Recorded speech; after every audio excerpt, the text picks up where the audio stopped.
দেখুন বন্ধুরা, আজকে আমি চিংড়ি মাছের মাথা বাটা রেসিপি করে আপনাদের দেখাবো। প্রথমে আমি এই যে চিংড়ি মাছটা মাথাটা ভেজে নিয়েছি। এবারে কড়াই তেল গরম হয়ে গেছে, এবারে দিয়ে দেবো তেলের মধ্যে আমি শুকনো লঙ্কা গোটা, শুকনো লঙ্কাটা একটু ভালো করে ভেজে নেবো। এর মধ্যেই দিয়ে নেবো রসুন, একটু ভালো করে ভেজে নেবো রসুনের লঙ্কাটা। এবার দিয়ে দেবো কালো জিরে আর দেবো পেঁয়াজ কুচনো, তাকে দিয়ে ভালো করে লাল লাল করে ভেজে নেবো।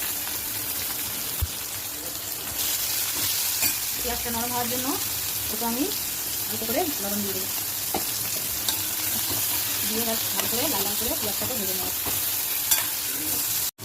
দেখুন পেঁয়াজটা আমার ভালো করে ভাজা হয়ে গেছে, এবার সব আমি নামিয়ে নেবো।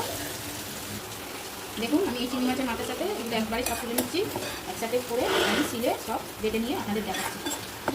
দেখুন এবারে আমি শিলের মধ্যে নিয়ে এটাকে ভালোভাবে বেটে নেবো।